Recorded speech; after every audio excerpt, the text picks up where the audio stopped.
আমাদের সারা দেশে লক্ষ লক্ষ কোটি কোটি জনশক্তি আমাদের এদেশের 18 কোটি মানুষের কাছে এই আহ্বান আমরা পৌঁছতে চেয়েছি। এই জমিন আল্লাহ রাব্বুল আলামিন এই জমিন সৃষ্টি করেছেন। তিনি যেহেতু এই জমিন সৃষ্টি করেছেন, এই জমিন কিভাবে পরিচালনা হবে, এই জমিন কিভাবে পরিচালিত হবে সেই আইন তিনি দিয়েছেন। সুতরাং সেই আইনের ভিত্তিতে এই সমাজ চলতে হবে, এই দেশ চলতে হবে, এই আহ্বান আমরা পৌঁছে দিয়েছি। সংগ্রামী জনতা, আল্লাহ রাব্বুল আলামিন বলেছেন, আলা লাহুল খালকু ওয়াল আমর ইনিল হুকমু ইল্লা লিল্লাহ।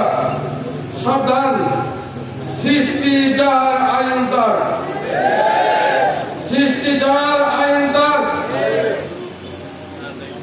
সার্বভৌমত্বের ক্ষমতার একমাত্র শুধুমাত্র কেবল মালিক আল্লাহ রাব্বুল আলামিন। ইনিল হুকমু ইল্লা লিল্লাহ।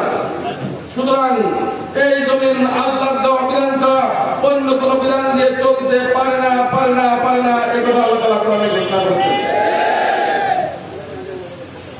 যদি আমরা মুসলমান হই, যদি কোরআনের আইন আমরা মেনে নিতে পারি, যদি মেনে নেই, তাহলে এই কথার বাইরে যাওয়ার কোন সুযোগ নেই, সুযোগ নেই, সুযোগ নেই।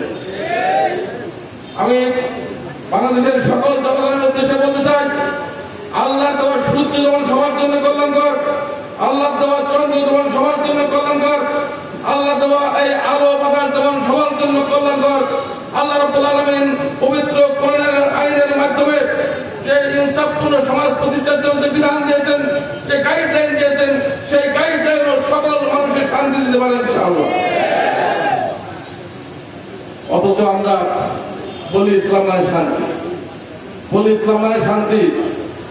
আমরা সেই কথা মুখে বলি, মুখে বলি এভাবে আমাদের লক্ষ লক্ষ মসজিদ থেকে দোয়া করি, আল্লাহুম্মা আমিন, আল্লাহুম্মা আনতাস সালাম ওয়া মিনকাস সালাম। হে আল্লাহ, তুমি শান্তিময়, শান্তি তোমার কাছ থেকে আসে। বলি না ভাই, শান্তি তোমার কাছ থেকে আসে মানে কি? তোমার বিধান থেকে শান্তি আসে।